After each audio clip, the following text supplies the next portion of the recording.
All right, and here is part 2 of the questions and answers segment. Okay, so question number 1 was in a group therapy session, the group members began scapegoating one member.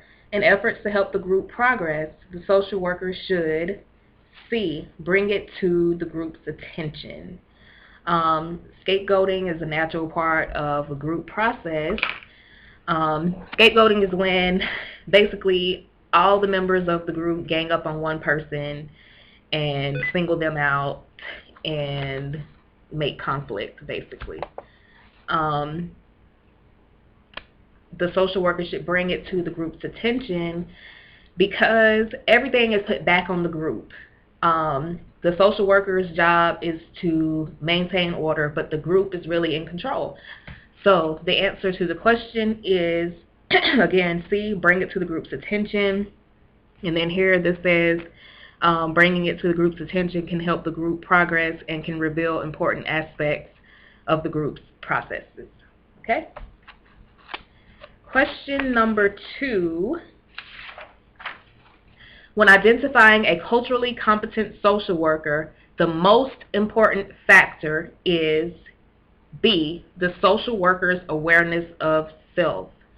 It's very important that we as social workers are aware of ourselves, our own perspective, our own experiences, and be able to think outside of ourselves, because a lot of people refer to their own experience as a point of reference, and as a social worker you have to be able to be aware of your own biases, your own prejudices, your own discriminatory ways and judgmental ways. You have to be aware of yourself at all times and be able to step outside of yourself and see other people's point of view.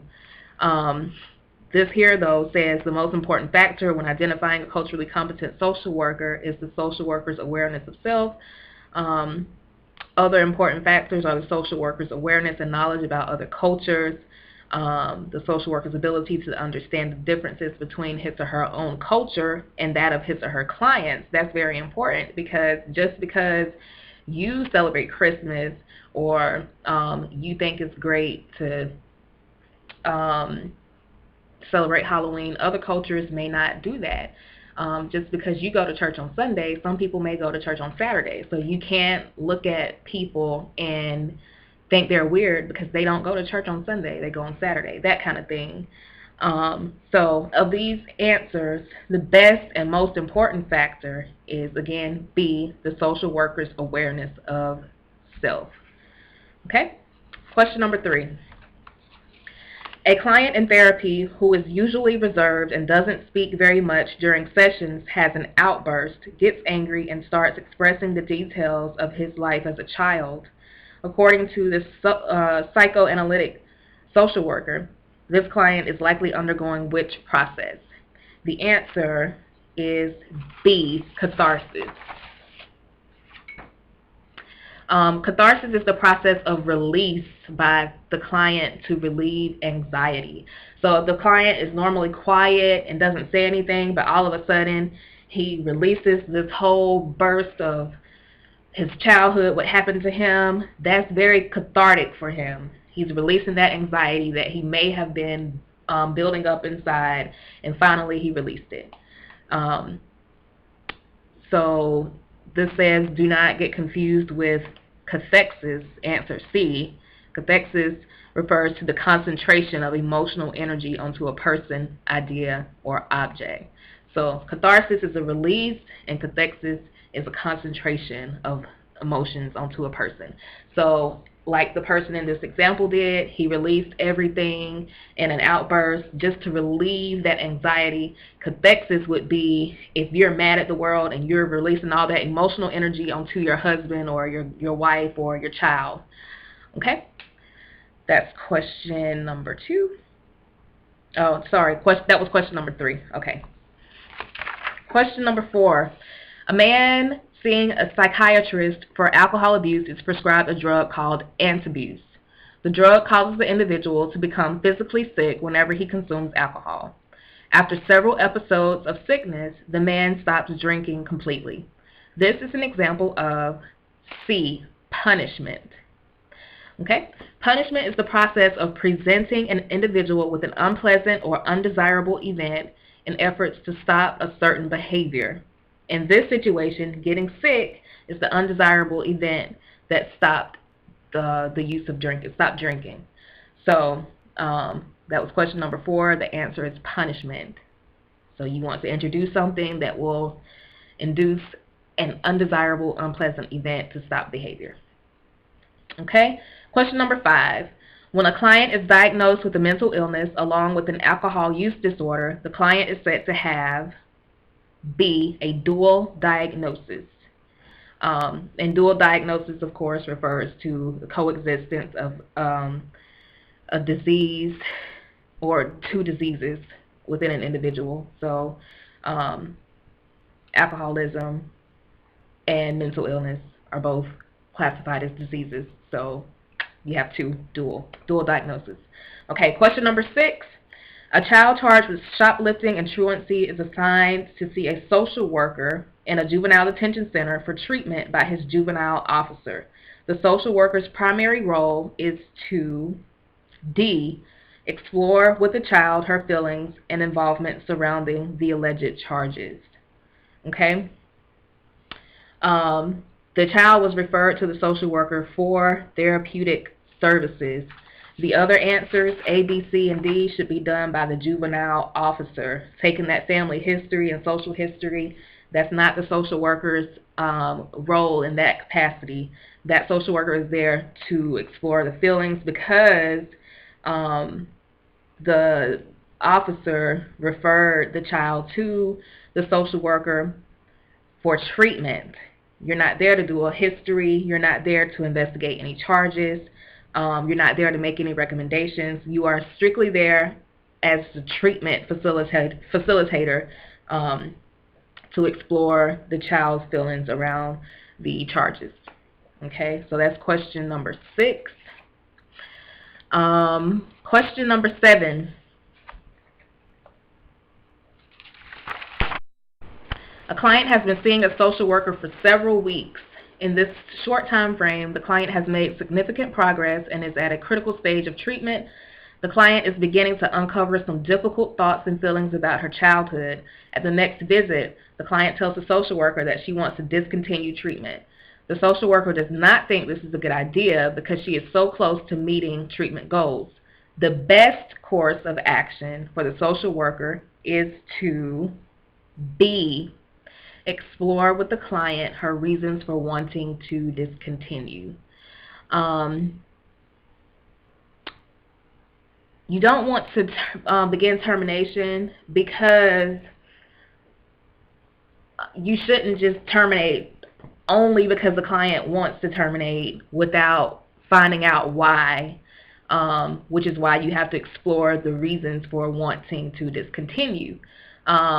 Again, with the answer C, explain to the client the significant progress that's been made and that it's natural for her to want to discontinue. You may do that at some point, but the best course of action is to ask why, explore why, because a lot of times when you start getting into, it says the client is beginning to uncover some difficult thoughts and feelings about her childhood, people may start feeling like, oh no, they might start getting anxiety and not wanting to talk about it, so they just want to stop altogether. So you want to explore those feelings, explore those reasons why. That's the best course of action. And as far as telling the client that you will reduce your fees if she agrees to continue, that's bribery, not professional or ethical at all.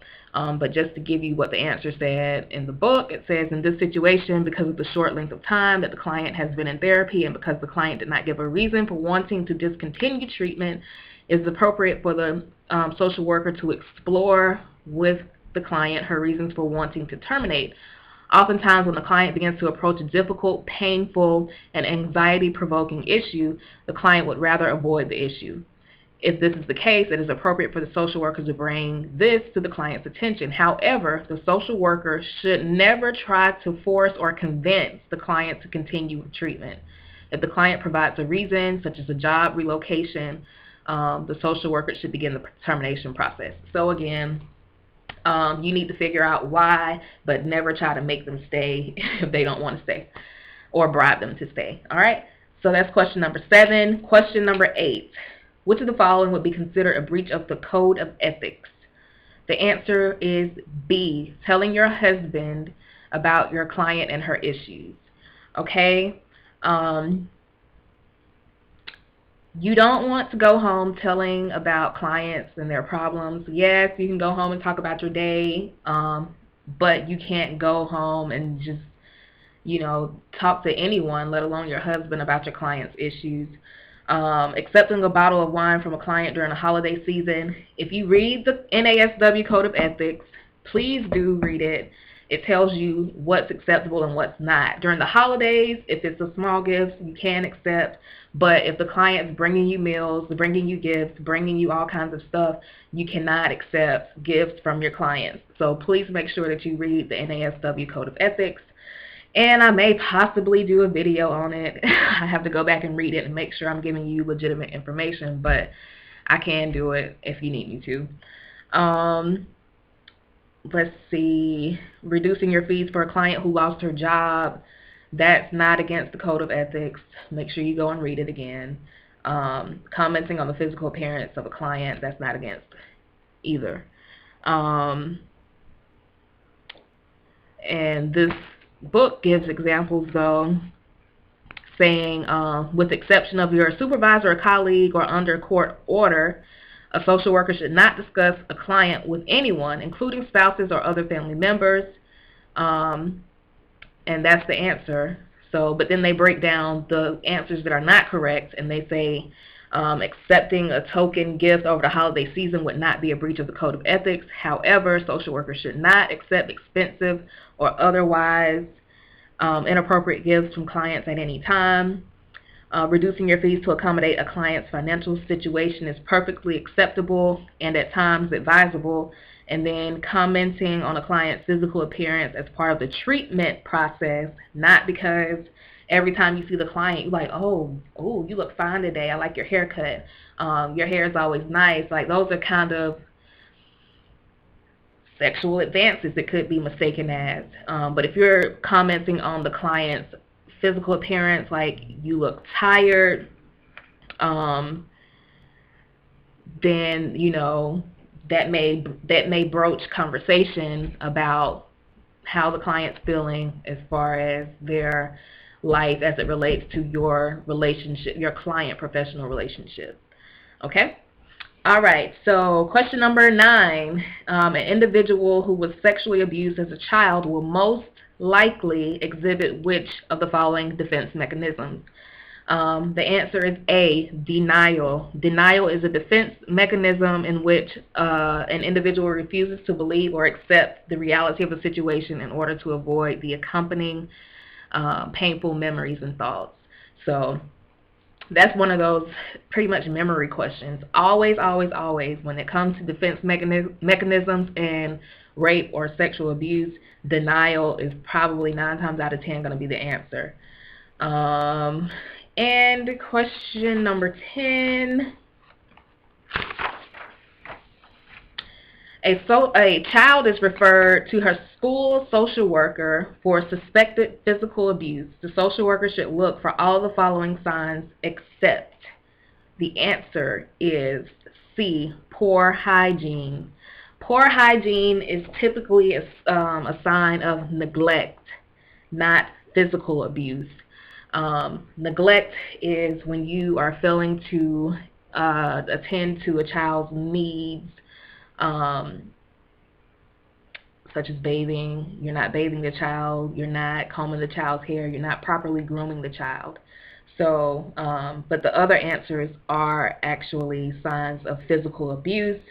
So you need to look for welts, burns, and bruises on the child. Excessive accommodation to please the parents is a big one, because the child may be fearful that if he doesn't please the parents, he'll be physically abused. And then hypervigilance is always being tense and on edge. Like, if somebody slams a book, the child is just like, you know, hyper vigilant about everything because they feel like someone's going to attack them.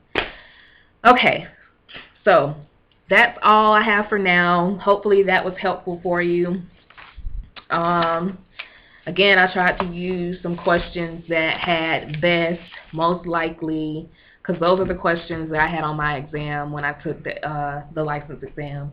Very much scenario oriented, and you have to read the question, understand the stem of the question and what the question is actually asking you. You have to disregard any additional irrelevant information if you want to get the answer correct. Now, y'all, I'm thinking about doing a live stream. If you want to do a live stream, please comment in the box below and let me know, and I can set aside a time to answer questions and have just a regular discussion about social work. So please let me know if that's what you want to do. Until next time, I will see y'all later. Please like and subscribe and tell your friends and colleagues and classmates about my channel because it may be helpful. Thank you, and I'll see you next video.